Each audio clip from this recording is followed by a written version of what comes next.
Now I move to the next guest e aproveito para falar em português, porque o nosso próximo orador é português, é coordenador do Departamento Jurídico do IVDP e também professor da Universidade de Lusíada aqui no Norte. Obrigado, professor Alberto Ribeiro de Almeida, por estar connosco. A sua apresentação fala-nos do Triângulo das Bermudas, mas não é bem o Triângulo das Bermudas que nós conhecemos, mas estamos curiosos em ouvi-lo. Por favor, o palco é seu. Muito obrigado, professor. É um prazer reencontrá-lo aqui. Quero desde já cumprimentar todos os presentes. É com muito gosto que estou neste congresso, Douro e Porto, Memória com o Futuro. Vou partilhar convosco uma tela, só um minuto. Onde é que ela está? Acho que vou ter que fechar e voltar aqui a abrir, só um segundo, que creio que terei que abrir. Isto varia um bocadinho de... Ok. Agora vamos ver agora se... Cá está. Muito bem, cá está a tela que pretendo partilhar convosco.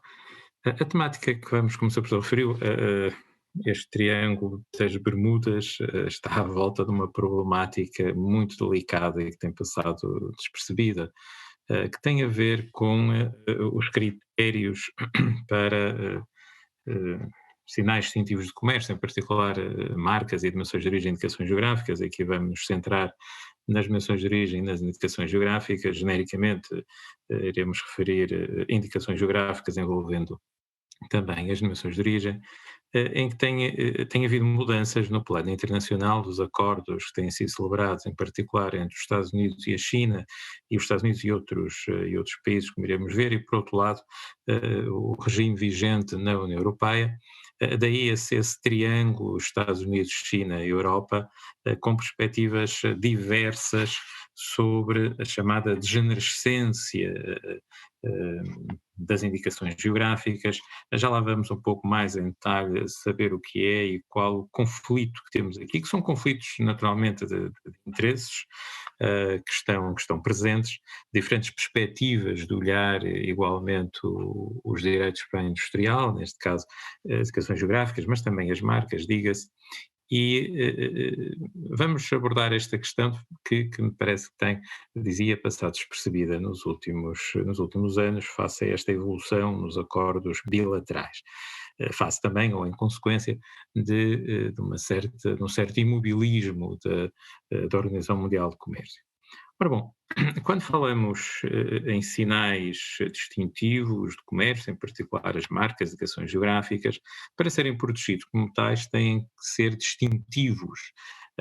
Digamos, se eu tiver uma fábrica de relógios, não posso registrar uma marca que seja marca com a palavra relógio para relógios. Relógio é um termo genérico, é o nome do produto. E sendo o nome do produto, obviamente eu não posso reservar esse nome para mim. Se obviamente quisesse usar a palavra relógio para produzir canetas, porventura já poderia ser distintivo, mas relógio para identificar relógios, não, porque é um termo comum, melhor, é um termo genérico, sendo rigoroso, é um termo genérico que não pode ser apropriado, tem que ser livremente disponível para todos. Porque esse sinal, como marca, não iria cumprir a sua função, a função distintiva, distinguir uns produtos no mercado dos outros, ou serviços, dos outros provenientes de outras empresas. É isso que significa aqui a função distintiva na marca, indicar uma certa proveniência empresarial. Não vou desenvolver essa temática, não é o nosso problema de hoje, mas nas dimensões de origem e nas indicações geográficas temos o mesmo problema. Quando é que esse sinal é distintivo e quando é que não é. E quando é que deixa de ser, porque esta distintividade deve ser analisada quer no momento em que se solicita o registro do sinal em causa, como marca ou como indicação geográfica, quer durante a sua vida. Portanto, é algo que esta distintividade, este poder distintivo de um sinal pode aumentar esta eficácia distintiva ao longo do tempo, pode diminuir ou vice-versa. Nas indicações geográficas, haverá distintividade se o sinal aponta para uma certa proveniência geográfica, tem uma função qualitativa também. Muitas vezes nós, infelizmente, às vezes na nossa casa nem não sabemos defender os nossos interesses. Dizemos, bom, mas são de origem Porto, é um sinal fraco, porque o Porto é o nome da cidade, é do Futebol Clube do Porto, é da Clínica do Porto, é os diversos portos que existem por aí fora para atracar os navios, portanto é um sinal fraco. E quando me dizem isto, eu pergunto sempre, bom, mas então se eu for a um bar aqui na cidade do Porto, em Paris, ou em Alicante ou noutro sítio qualquer e pedir um porto, então vão-me vender um barco ou um serviço de atracagem de barcos ou o que é que seja de natureza similar. Não, o porto é distintivo na medida em que se aplica um produto, neste caso vinho, proveniente de uma região, com certas características qualitativas, e, portanto, cumpre perfeitamente esta função distintiva. E convém aqui fazer já uma diferenciação que não irei também desenvolver em detalhe entre termos genéricos, termos descritivos e termos comuns. E porventura permitam aqui um ou outro exemplo. Quando eu digo a palavra café, para café é um termo genérico, é o nome do produto. Mas se disser que era um café arábico ou da arábica, ou tipo arábico, aí já estou a ser descritivo. É como dizer um automóvel e um automóvel elétrico. O automóvel é genérico, o automóvel elétrico é descritivo, já está a apontar para uma característica que o produto tem. Mas se disser também uma bica, é um termo comum, né, em Portugal. Tal como dizer cerveja é o termo genérico, cerveja preta já é o genérico mais o descritivo, mas se calhar o fino ou outras expressões que nós temos comuns são termos exatamente isso, são termos comuns. Mas muitas vezes na linguagem usamos indistintivamente termos como genéricos, descritivos ou comuns. Mas vamos centrar aqui nos termos genéricos. Estes termos, sejam genéricos, sejam descritivos, sejam comuns, como dizia, devem estar disponíveis para todos. Não podem ser apropriados por ninguém. O problema está, a gravidade do problema está em determinar quando é que o termo se tornou genérico. Portanto, a problemática que vamos aqui abordar centra-se fundamentalmente em saber um nome que esteja protegido, como indicação geográfica ou também como marca, vamos fazer aqui algumas pontes entre um direito e outro, quando é que se transforma em genérico? Quais são os critérios? Bom, eu tenho aqui alguns exemplos neste slide de marcas no primeiro ponto, marcas como o Pirex, a aspirina nos Estados Unidos é um termo genérico, marcas que são marcas na Europa, mas não são nos Estados Unidos. Alguns também não são no Reino Unido, outros não são no Brasil. E porquê é que nesses países são termos genéricos e entre nós não são? Por exemplo, a aspirina não o é. Está protegida na União Europeia como marca, Gillette também está, Jeep também está, mas nos Estados Unidos não estão. Estados Unidos, Brasil ou Reino Unido. Fui buscar estes exemplos a estes três países. E a seguir tem exemplos de algumas indicações geográficas que tornaram-se genéricas. A água de Colónia chegou a ser uma. Tentaram, aliás, recuperá-la recentemente, mas o Tribunal de Justiça não entendeu que tivesse adquirido capacidade distintiva. O Vienna Schnitzel, por exemplo, o queijo Edam, são termos que perderam a distintividade.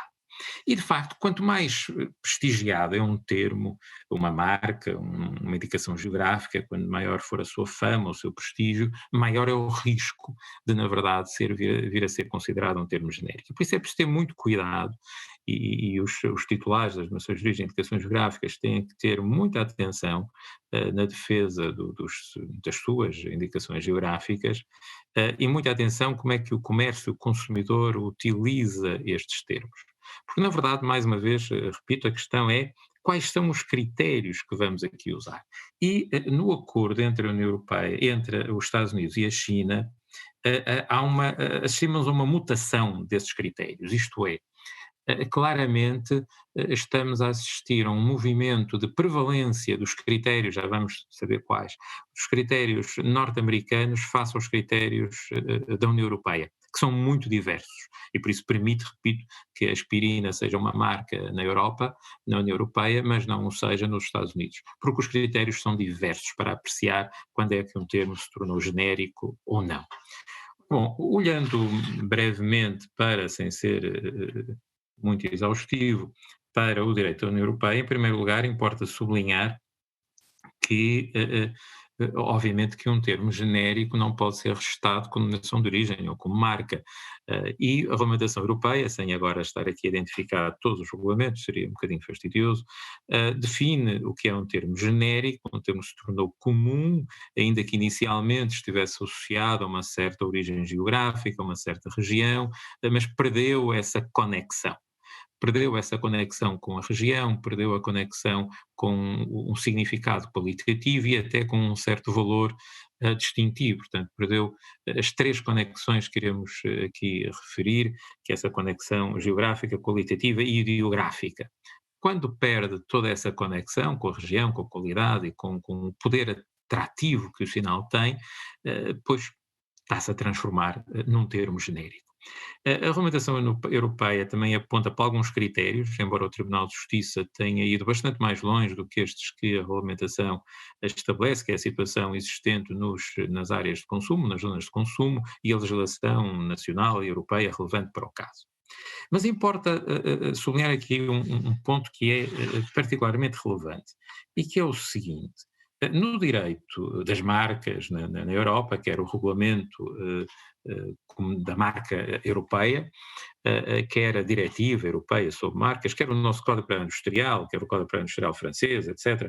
Portanto, todo o direito da União Europeia e dos Estados-membros da União Europeia em matéria de marcas diz que uma marca só se pode transformar num termo genérico e, consequentemente, se for um termo genérico, pois haverá caducidade do registro, se isso resultar, for uma consequência da atividade ou inatividade do titular, do proprietário. Ou seja, o que estamos aqui a dizer no direito da União Europeia é que o titular da marca só vai a perder por ela ser tornada genérica se ele próprio contribuiu para isso. Seja por contribuiu ativamente, ele próprio usou o sinal num sentido genérico, ou nada fez. Verificou que outros concorrentes, os consumidores, estavam a começar a usar a sua marca como num sentido genérico. Vimos isso, por exemplo, com a marca Jeep na Europa, recentemente no Brasil com a marca Xerox, onde a Xerox fez uma grande campanha dizendo que Xerox não é uma fotocópia, campanha publicitária em televisão, mesmo de comunicação social, tentando recuperar o sinal, só que na União Europeia o risco dos titulares de uma marca, por exemplo, é muito menor, porque há aqui um requisito subjetivo. É necessário que possamos imputar ao titular do direito responsabilidade por o seu direito ou o seu sinal se ter transformado num termo genérico, porque nada fez ou porque ele próprio usou como tal. Eu gostava que se mantivéssemos este ponto de referência, porque no direito norte-americano não é assim, mesmo em matéria de marcas não é assim. No direito norte-americano, uma marca será considerada genérica, tendo em consideração o ponto de vista do consumidor. Não é relevante se o titular da marca fez muito ou pouco para proteger o seu direito, por muito que tenha feito. O que interessa aqui é a opinião do consumidor. Se o consumidor, em inquéritos de opinião, dicionários, etc., se verificar que a marca é usada no sentido genérico, a marca estará perdida. Haverá aqui uma perda do direito. Portanto, são duas perspectivas muito diversas. A União Europeia, a perspectiva subjetivista, ou seja, a sacar responsabilidade ao titular, do direito norte-americano, uma perspectiva objetivista. Qual é a opinião do consumidor? Isso é que é relevante. Ora, são duas perspectivas muito diversas. Na União Europeia, o que é que se passou? Alguns exemplos, não está aqui todos, seria impossível trazer todos os casos. Houve um conjunto de decisões do Tribunal de Justiça à volta de termos comuns, como por exemplo as designações Sekt e Wein Brand, designações alemãs para espumante e bebidas espirituosas, aguardente ou brandy, Weinbrand, que a Alemanha tentou reservar para si. E o Tribunal de Justiça disse: não, isto são termos comuns. Existiram muitos casos, dezenas de acordos no Tribunal de Justiça de matérias similares. Importa aqui apontar três outros, muito mais relevantes para nós, porque já estamos no quadro das denominações de origem. O segundo exemplo que aí está é do queijo parmegiano reggiano, e a utilização da expressão parmesão, que era usada em alguns países da União Europeia com um sentido genérico, e portanto não era usada como referindo-se à nação de origem parmegiano-reggiano. O Tribunal de Justiça entendeu que o parmesão ou parmesana era uma evocação, num dos acordos disse que era a evocação da denominação de origem, no outro caso disse que era uma tradução da denominação de origem, mas aqui não importa esse aspecto em particular. Importa-me, sim, sublinhar um outro ponto. É que os rótulos deste parmesão, feito em outros países, tinha referências à cultura italiana, às paisagens italianas. E o Tribunal de Justiça aí foi claro: bom, estas referências evidenciam que os produtores deste produto, colocando o parmesão, querem de alguma forma fazer uma conexão, ainda que ideográfica, com a verdadeira origem do produto, que é italiana.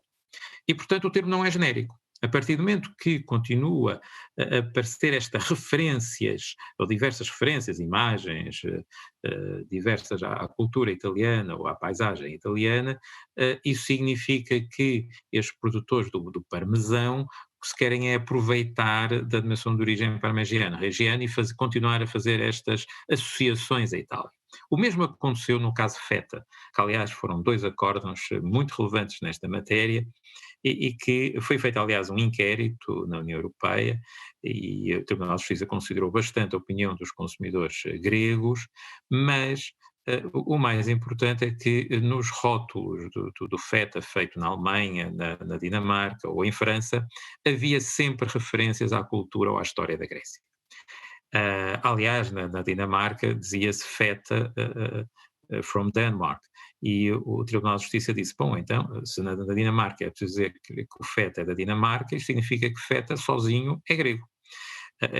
Ou seja, todas as conexões com a Grécia significava que Feta não era um termo genérico. Continuava a haver essa conexão ideográfica com a verdadeira origem do produto. O mesmo aconteceu no caso Grana Padano, com a expressão grana, que foi muito discutido também nesse acórdão se seria um termo genérico ou não, e o Tribunal de Justiça disse que não era, por diversas razões. Uma delas era que na Alemanha se dizia tipo grana, se dizia que era tipo grana, então grana sozinho não era um termo genérico, e na Dinamarca dizia-se mais uma vez grana da Dinamarca.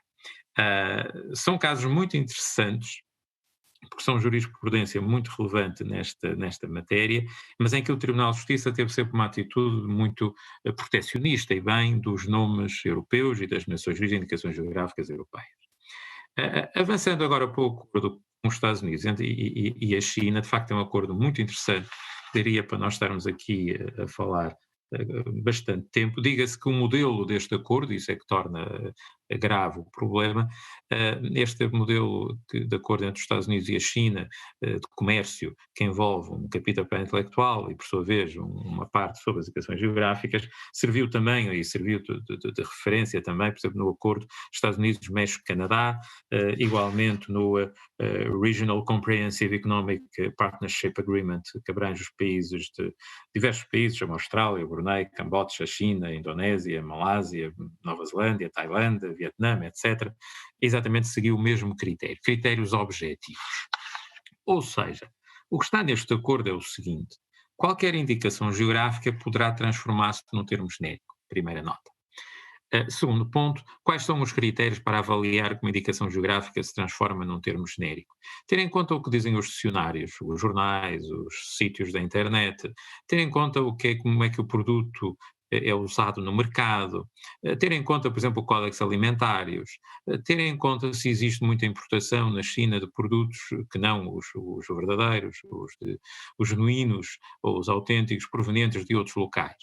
Ou seja, o que está aqui sempre subjacente é a opinião do consumidor e do comércio em geral. não se tenha em consideração nunca o comportamento do titular ou dos titulares da denominação de origem ou da indicação geográfica. Isso não é relevante para este acordo, mas sim, repito, o comportamento do consumidor. Ou seja, uma concepção objetivista e não uma concepção subjetivista como a União Europeia tem tido, desde logo em matéria de marcas, e que devemos transpor aí igualmente para as indicações geográficas. Bom, aqui basicamente é um sumário neste slide do que eu disse até aqui, portanto a perspectiva objetivista norte-americana e a perspectiva subjetivista europeia. Na Europa, reitero, é necessário assacar responsabilidade aos titulares do direito, que contribuíram para que o termo se tornasse genérico, por nada o fazerem para proteger o nome, ou porque eles próprios tomaram essa atitude ativa de usarem termo de forma genérica, e nos Estados Unidos não. Nos Estados Unidos está em causa a opinião do consumidor, a opinião do comércio, tendo em conta, repito, os dicionários, jornais, sítios da internet, usos no comércio, por aí fora, e o comportamento do titular é irrelevante. É esta perspectiva que está no acordo com a China, é esta perspectiva que está nos outros acordos que eu referi, e começa a ser uma perspectiva dominante, o que é delicado, como iremos ver, porque estamos perante direitos para a industrial, que são, aliás, direitos fundamentais, e há aqui uma presunção, obviamente, de validade desse mesmo registro, e, portanto, não será apenas a opinião, não deve ser apenas a opinião do consumidor que é relevante para considerar ou não um termo genérico. Todavia, é importante ter em conta o que está a passar. Diga-se que na União Europeia, em Portugal, em França, no Acordo de Lisboa sobre o Registro Internacional das Nações de Origem, mesmo no Ato de Genebra, que fez alterações ao Acordo de Lisboa, ou no Acordo de Madrid sobre a repressão das indicações de proveniência, consagra-se uma posição ainda mais dura, isto é, as nações de origem e indicações geográficas não podem nunca transformar-se em termos genéricos. Daí esta sobrevivência, como me referi a survival, esta sobrevivência porque a lei o impõe, ou seja, as nações de origem não podem nunca transformar-se em termos genéricos. É certo que há mecanismos jurídicos para contornar este problema e haverá sempre a situação de facto, a realidade da vida, que se poderá impor mesmo perante uma norma jurídica que diz que é proibido que as nações de origem ou indicações geográficas se transformem em termos genéricos. Um último ponto, ou praticamente um último ponto, é ainda a revivescência das nações de origem e indicações geográficas ou de outros sinais distintivos do comércio.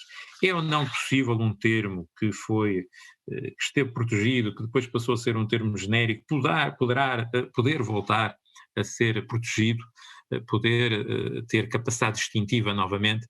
Existem poucos exemplos no mundo. Existem dois exemplos já com algum tempo, da Singer ou da Singer e da Goodyear, que chegaram a ser considerados em alguns países termos genéricos e depois foram considerados que tinham readquirido a sua capacidade distintiva. É muito difícil este recuperar da distintividade, da força distintiva de um sinal, é muito difícil. Só conheço estes dois exemplos, que aliás são referidos por um autor norte-americano, McCarthy. De resto há muitos poucos casos. A forma se tem conseguido de voltar a proteger as nações de origem e indicações geográficas é através de acordos bilaterais. E isso tem sido num quadro, obviamente, de trade-off, tem sido possível e já foi possível com diversos países, como a Austrália, como a África do Sul. O próprio Reino Unido, quando aderiu à União Europeia, considerava o xerez um termo genérico. Quando aderiu à União Europeia, obrigou-se a proteger o sherry. Os tribunais do Reino Unido tinham considerado sherry um termo genérico, mas os acordos com a Austrália, com a África do Sul, com o Chile, com o Canadá, permitiram recuperar muitas das nações de origem europeias, o caso do xerez, do porto, do champanhe, do conhaque, entre tantos outros. Mas o importante não é só esta negociação, o importante é que se consiga depois claramente restabelecer essa conexão geográfica, essa conexão qualitativa ou ideográfica com a região e com a origem do produto. Concluindo, e porque o meu tempo já terminou, concluindo, o que é necessário ter particular cuidado é no modo como usamos as nossas nações de origem e indicações geográficas. É que sendo sinais coletivos, por um lado, sendo sinais que têm uma conexão muito forte com o produto, porque têm certas características únicas, há um risco elevado de poderem ser considerados termos genéricos. Por isso é que a lei na União Europeia proíbe as expressões como tipo, não se pode dizer tipo Porto ou tipo Champagne, não se pode dizer Porto feito no Algarve, por exemplo. Portanto, os deslocalizantes, os corretivos, as traduções são todas proibidas, precisamente porque há um risco grande de as nações de origem ser usados como termos genéricos. Quantas vezes nós dizemos que vamos beber um champanhe e na verdade não é um champanhe, é um espumante. É preciso recuperar o valor do sinal. E para isso implica um grande trabalho dos titulares das nações de origem, de serem ativos na defesa dos seus direitos, sendo certo que, como referi, o direito da União Europeia proíbe que as nações de indicações geográficas se transformem num termo genérico, mas há exemplos em que isso já aconteceu. É certo que não é fácil, reitero, pela nossa perspectiva subjetivista, que me parece a melhor, aliás, estamos perante um direito fundamental, um direito de propriedade, estamos perante um direito que foi objeto de análise, de avaliação, cujo registro é válido, portanto há uma presunção de validade, e para reverter essa presunção não é simplesmente ouvindo os consumidores ou fazer um inquérito de opinião. É necessário terem atenção o que os titulares fazem. Bom, este é um trabalho que é muito relevante para as nações de origem mais prestigiadas, daí este papel importante de defender e proteger as nações de origem e indicações geográficas, e terminava esta apresentação, sem prejuízo de perguntas que possam surgir, com uma frase muito famosa de Jean-Jacques Rousseau, na sua obra Emílio, ou da Educação, no seu livro primeiro, que diz: tudo está bem quando sai das mãos do Criador das coisas, tudo degenera nas mãos do homem. E, de facto, somos nós que contribuímos para essa degenerescência, e é esse papel ativo de defesa dos nossos direitos, daquilo que são os nossos instrumentos de concorrência no mercado, que se impõe a todos os titulares das nações de origem e indicações geográficas. Bom, terminava por aqui, agradecendo a atenção e estando disponível para qualquer questão que queira, obviamente, ser colocada. Muito obrigado. Muito obrigado, professor Ribeiro de Almeida. Tocou num ponto extremamente interessante e importante, que é tratar a questão das denominações de origem e das indicações geográficas do ponto de vista jurídico e, nomeadamente, numa perspectiva de marca.